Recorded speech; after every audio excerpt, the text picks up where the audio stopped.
जय हिंद दोस्तों, कैसे सब लोग। उम्मीद करता हूँ सही मस्त होंगे, अपने शिक्षण कार्य में व्यस्त होंगे। स्वागत है आप सभी का सीटेट जुलाई 2025 के एग्जाम में। और आज हम करने वाले हैं सामाजिक विज्ञान के मोस्ट और इम्पोर्टेंट क्वेश्चन, जो कि एसएसटी पेपर 2 है। जितने भी क्वेश्चन लिए गए हैं बहुत ही महत्वपूर्ण क्वेश्चन है, मोस्ट इंपॉर्टेंट क्वेश्चन है। चैनल पर जो भी नए हैं चैनल को सब्सक्राइब कर लीजिए। चलिए समय को ना गंवाते हुए चलते क्वेश्चन की तरफ। और आज का पहला क्वेश्चन है, जीवन की उत्पत्ति यानी विकास के शिक्षण हेतु अध्यापक को अवश्य भ्रमण करना चाहिए। प्राकृतिक इतिहास संग्रहालय में, पुरातात्विक संग्रहालय में, चिड़ियाघर या जीवन संरक्षण उद्यान यानी पशु अभ्यारण्य में। कौन सा ऑप्शन करेक्ट होगा?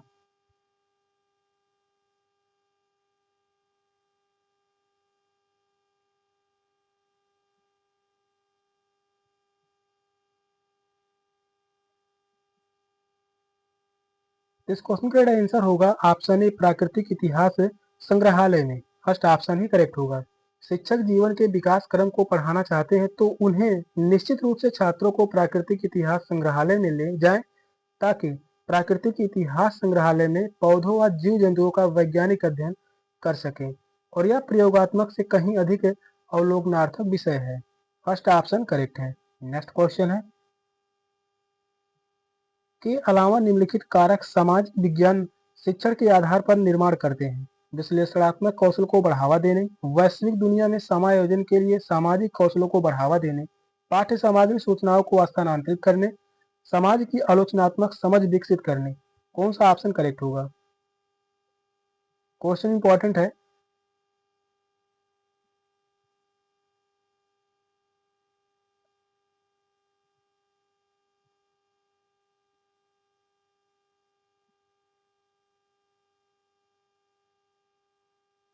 यहाँ पर क्वेश्चन कर रहा है, के अलावा निम्नलिखित कारक सामाजिक विज्ञान शिक्षण के आधार का निर्माण करते हैं। तो वह पाठ्य सामग्री सूचनाओं को स्थानांतरित करने, यही ऑप्शन करेक्ट होगा। सामाजिक विज्ञान का उद्देश्य विश्लेषणात्मक कौशल को बढ़ावा देना, यह बात सही है। और वैश्विक रूप से सामाजिक कौशलों को विकसित करने तथा समाज की आलोचनात्मक समझ को विकसित करना, यह भी जो है सही होगा। और इसे सिर्फ पाठ्यक्रम के माध्यम से ही नहीं पढ़ाया जा सकता। तो यहाँ पर जो पूछा था के अलावा, यानी इसी के अलावा ही, ऑप्शन सी के अलावा बाकी तीनों सही हैं। थर्ड ऑप्शन करेक्ट होगा। नेक्स्ट क्वेश्चन है, लोकतांत्रिक राजतंत्र पढ़ाते समय सामाजिक विज्ञान की शिक्षिका अपनी कक्षा में बातचीत करने के लिए स्थानीय कॉलेज से राजनीतिक विज्ञान के विशेषज्ञ को आमंत्रित करती है। इससे पहले कि विशेषज्ञ उसकी कक्षा में बातचीत करें, शिक्षिका को निम्नलिखित में से किसकी साझेदारी उनके साथ करनी चाहिए? कक्षा के लिए प्रस्तावित पाठ्यपुस्तक, इस प्रकरण पर आधारित अवलोकन का प्रकार, कक्षा में कुछ विद्यार्थी ऐसे हैं जो आरक्षित श्रेणियों से संबंधित हैं, इस प्रकरण के लिए अनुदेशात्मक उद्देश्य। कौन सा ऑप्शन राइट होगा? क्वेश्चन लंबा है तो क्वेश्चन को ध्यान पूर्वक पढ़िए, बताइए कौन सा ऑप्शन सही होगा।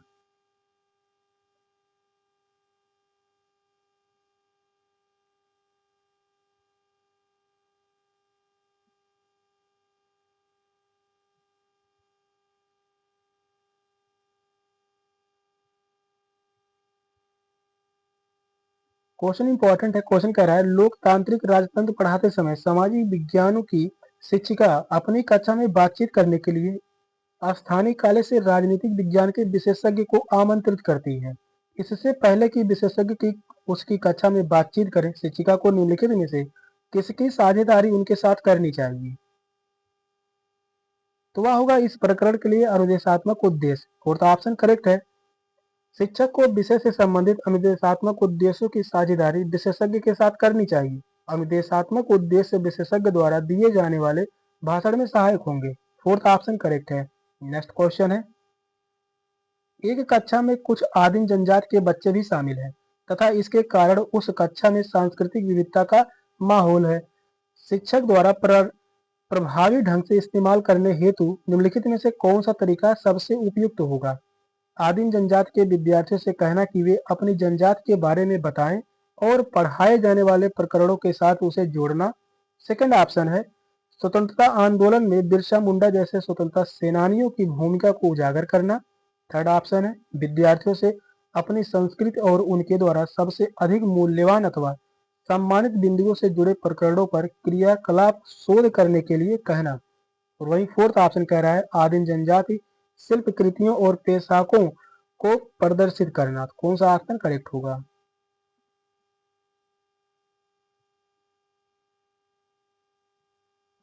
क्वेश्चन जो है शिक्षण से संबंधित क्वेश्चन है, यानी पेडागोजी से संबंधित क्वेश्चन है। क्वेश्चन जो है बहुत ही महत्वपूर्ण है। एसएसटी में पेडागोजी से संबंधित 15 क्वेश्चन पूछे जाते हैं। 15 क्वेश्चन एसएसटी में पूछे जाते हैं पेडागोजी से संबंधित। सभी क्वेश्चन बहुत ही महत्वपूर्ण है।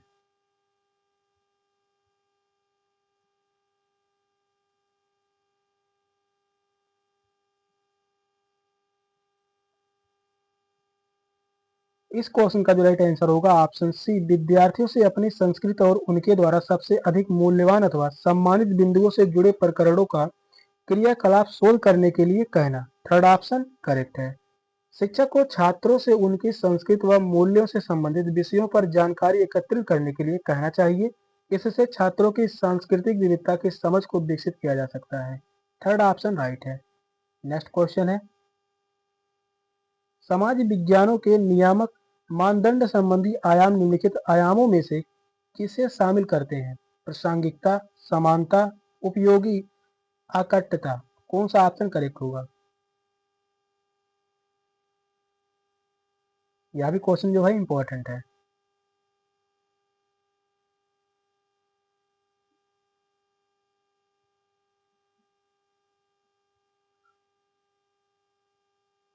सामाजिक विज्ञानों के नियामक मानदंड संबंधी आयाम निम्नलिखित आयामों में से किसे शामिल करते हैं?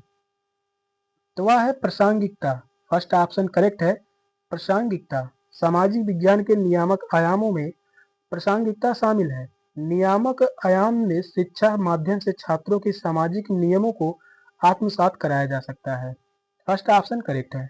नेक्स्ट क्वेश्चन है, निम्नलिखित में से कौन सी अन्योन्य पारस्परिक अधिगम की विशेषता है? सीखने का उत्तरदायित्व विद्यार्थियों और शिक्षक दोनों के द्वारा साझा किया जाता है। भूलने के कारणों को संबोधित करते हुए सीखना अग्रसित होता है। शिक्षक सक्रिय रूप से शिक्षण अधिगम प्रक्रिया को आगे बढ़ाते हुए परस्पर आदान प्रदान करता है। फोर्थ ऑप्शन है, शिक्षिका विद्यालय में कार्य करते हुए अपनी शिक्षा को पूरा करती है। कौन सा ऑप्शन करेक्ट होगा?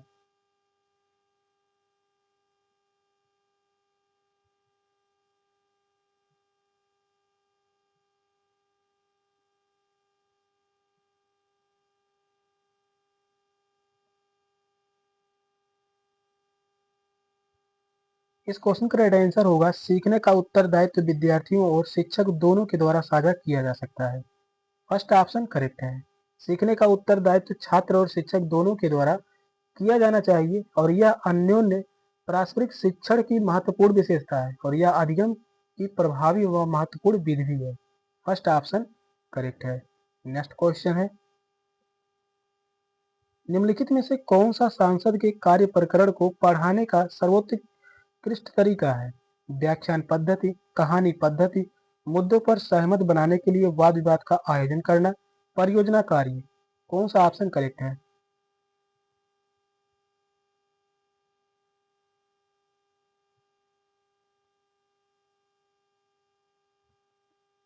क्वेश्चन इंपॉर्टेंट है। क्वेश्चन कह रहा है, निम्नलिखित में से कौन सा संसद के कार्य प्रकरण को पढ़ने का सर्वोत्कृष्ट तरीका है? तो वह है मुद्दों पर सहमत बनाने के लिए वाद विवाद का आयोजन करना। थर्ड ऑप्शन करेक्ट है। संसद के क्रियाकलापों को पढ़ाने का सबसे उत्तम तरीका विविध मुद्दों पर सार्थक वाद विवाद है।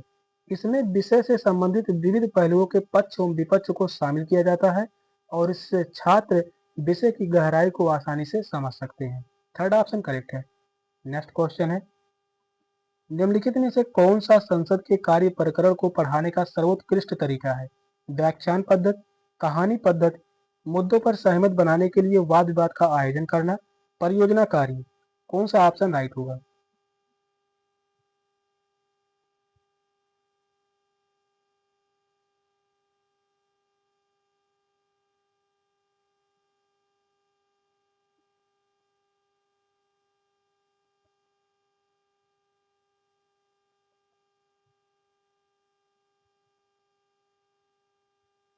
यहाँ पर क्वेश्चन जो है रिपीट हो चुका है। क्वेश्चन यहाँ पर भी कह रहा है, संसद के कार्य प्रकरण को पढ़ाने का सर्वोत्कृष्ट तरीका जो होगा मुद्दों पर सहमत बनाने के लिए वाद विवाद का आयोजन करना। थर्ड ऑप्शन राइट है। अगला क्वेश्चन है, ईस्ट इंडिया कंपनी के मुख्य रूप से डैश डैश के लिए बंगाल से दीवानी राजस्व का उपयोग किया। भारत में सूती और रेशमी कपड़ों को खरीदने में, ब्रिटेन में इनके सूत्री छियान भंडारों की भरपाई करने के लिए, सोने और चांदी के भंडारों को संचित करने में, पुल और सड़कें बनाने में, स्कूल, कॉलेज और विश्वविद्यालय बनाने में। कौन सा ऑप्शन राइट होगा?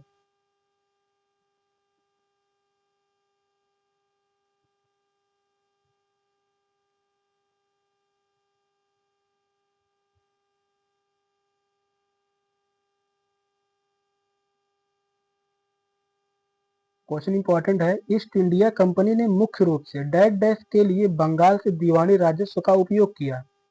यह उपयोग किया गया था भारत में सूती और रेशमी कपड़ों को खरीदने में।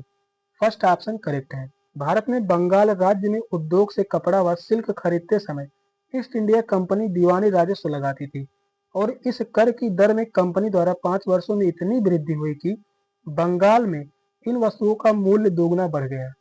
फर्स्ट ऑप्शन करेक्ट है। नेक्स्ट क्वेश्चन है।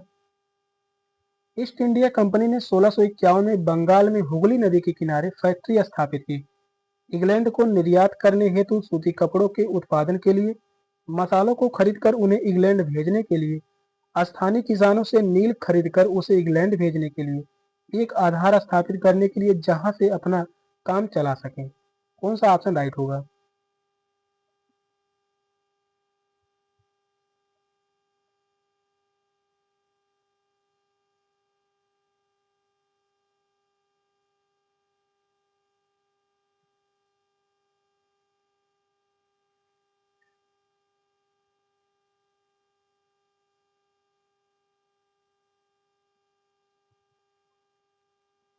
क्वेश्चन कह रहा है ईस्ट इंडिया कंपनी ने 1651 में बंगाल में हुगली नदी के किनारे फैक्ट्री स्थापित की एक आधार स्थापित करने के लिए जहां से अपना काम चला सके। फोर्थ ऑप्शन करेक्ट है। ईस्ट इंडिया कंपनी ने 1651 में बंगाल में हुगली नदी के तट पर एक फैक्ट्री स्थापित की जहां से कंपनी अपना काम चलाती थी और यह फैक्ट्री वास्तव में एक वेयर हाउस था। क्या था? यह फैक्ट्री जो है एक वेयर हाउस था। वेयर हाउस था जहां निर्यात के लिए खरीदे गए माल को रखा जाता था। फोर्थ ऑप्शन करेक्ट है। नेक्स्ट क्वेश्चन है। भारतीय इतिहास को प्राचीन, मध्य और आधुनिक कालों में विभाजित करने में समस्याएं भी हैं। निम्नलिखित में से वह समस्या कौन सी है? यह संकल्पना पश्चिम से ली गई जहां आधुनिक काल विज्ञान, तर्कड़ा, लोकतंत्र, स्वतंत्रता और समानता से संबंधित है। भारतीय इतिहास में प्राचीन काल और मध्यकाल तथा मध्यकाल और आधुनिक काल में अंतर की स्पष्ट रेखाएं प्रतीत होती हैं। थर्ड ऑप्शन है। त्रिविभाजन भारतीय राज्यों की कर्मिक प्रगति को दर्शाता है। तीन काल भारतीय इतिहास को वर्णित करने के लिए अपर्याप्त है। कौन सा ऑप्शन राइट होगा?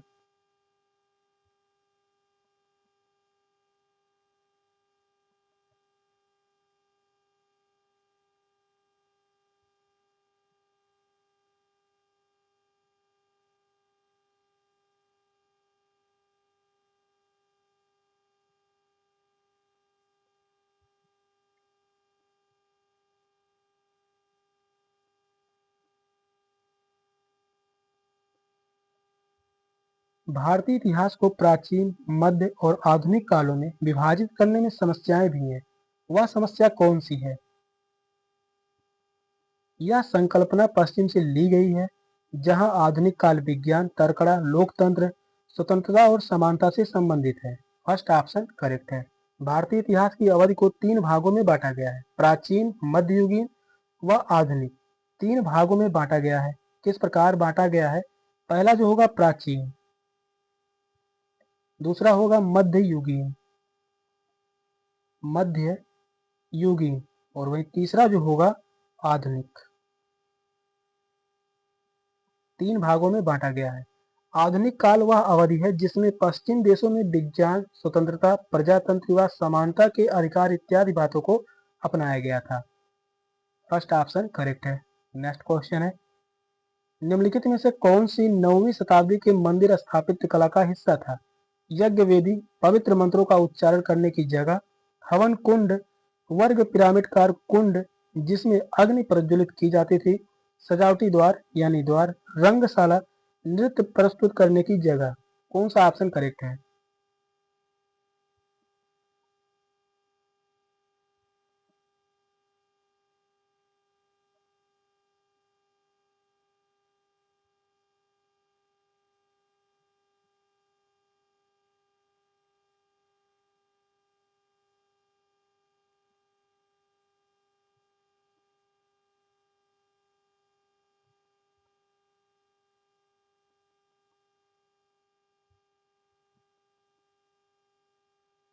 क्वेश्चन इंपॉर्टेंट है। क्वेश्चन कह रहा है निम्नलिखित में से कौन सी 9वीं शताब्दी के मंदिर स्थापत्य कला का हिस्सा था?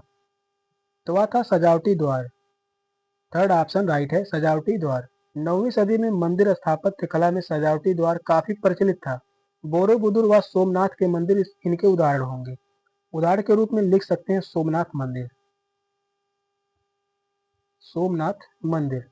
और प्रसिद्ध महायान बौद्ध मंदिर बोरोबुदुर इंडोनेशिया, जबकि सोमनाथ मंदिर भारत के गुजरात राज्य में स्थित है। सोमनाथ मंदिर कहाँ पर स्थित है? भारत के गुजरात राज्य में, गुजरात राज्य में यह स्थित है सोमनाथ मंदिर। इसका और भी उदाहरण जो होगा बोरोबुदुर मंदिर। क्या नाम है? बोरोबुदुर मंदिर, बोरोबुदुर मंदिर। और यह कहाँ पर है? यह जो है इंडोनेशिया में है, इंडोनेशिया में है। थर्ड ऑप्शन राइट होगा, सजावटी द्वार। नेक्स्ट क्वेश्चन है, पीतरा ड्यूरा क्या था? भवनों को सजाने की शैली, उत्तराधिकार की भूमिका, यूनानी देवता, धात्विकी तकनीक। कौन सा ऑप्शन राइट होगा?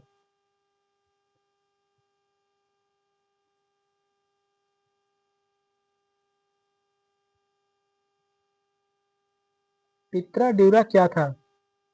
क्या था? भवनों को सजाने की शैली। फर्स्ट ऑप्शन राइट है, भवनों को सजाने की शैली। पाइत्रा ड्यूरा को भवनों के सजावट की एक शैली माना गया। इसे मध्यकाल में प्राचीन कांति कहा जाता था। पित्रा ड्यूरा को मध्यकाल में प्राचीन कांति कहा जाता था। क्या कहा जाता था? प्राचीन कांति, प्राचीन कांति कहा जाता था, जिसका अर्थ था जड़ायु। इसका अर्थ क्या होता था? जड़ायु कार्य, जड़ायु कार्य। फर्स्ट ऑप्शन राइट है, भवनों को सजाने की शैली। नेक्स्ट क्वेश्चन है, निम्नलिखित में से किस पर ब्रिटिश संसद द्वारा महाभियोग चलाया गया था? Charles Clive, Warren Hasting, TB Macaulay, Cornwallis. कौन सा ऑप्शन राइट है?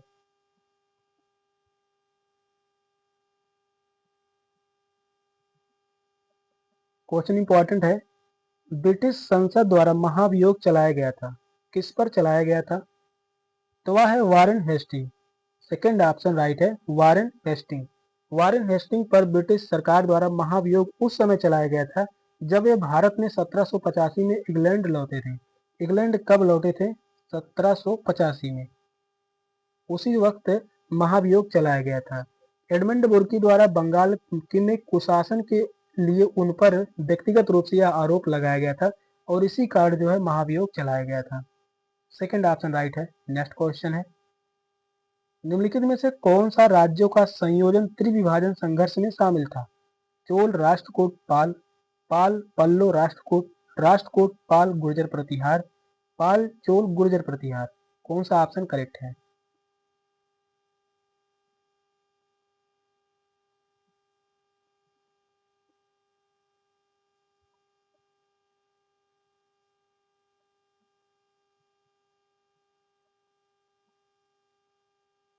कौन सा राज्यों का संयोजन त्रिविभाजन संघर्ष में शामिल था?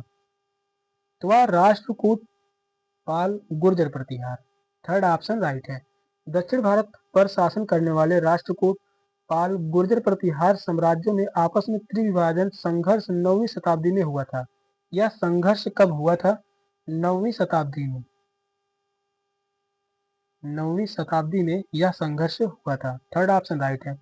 नेक्स्ट क्वेश्चन है, 1720 में ब्रिटिश सरकार ने डेड डैश के लिए कैलिको अधिनियम पारित किया। इंग्लैंड में छापेदार सूती कपड़ों छींट के उपयोग पर पाबंदी लगाने, कालीकट के विद्रोहियों को दंड देने, इंग्लैंड में कैलिको यानी सूती कपड़ा उद्योग को बढ़ावा देने, इंडिया में कैलिको यानी सूती कपड़ों का उत्पादन करने। कौन सा ऑप्शन करेक्ट होगा?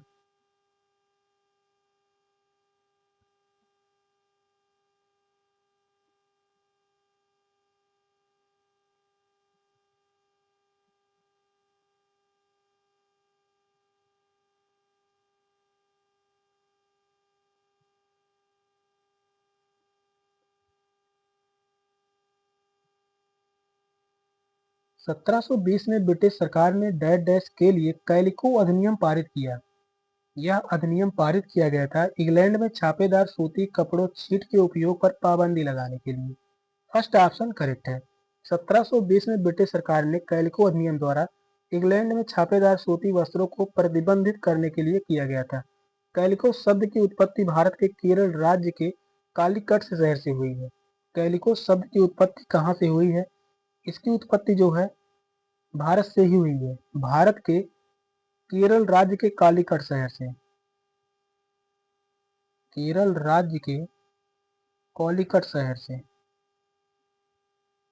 कॉलीकट शहर से इसकी उत्पत्ति हुई है कैलिको शब्द की। इसका मतलब क्या होता है? सूती कपड़ा। फर्स्ट ऑप्शन करेक्ट है। सेशन का लास्ट क्वेश्चन था। क्वेश्चन कैसे लेंगे कमेंट में जरूर बताइएगा। चैनल पर जो भी नए हैं चैनल को सब्सक्राइब कर लीजिए। मिलते फिर अगली क्लास में, तब तक के लिए बाय बाय, टेक केयर, जय हिंद।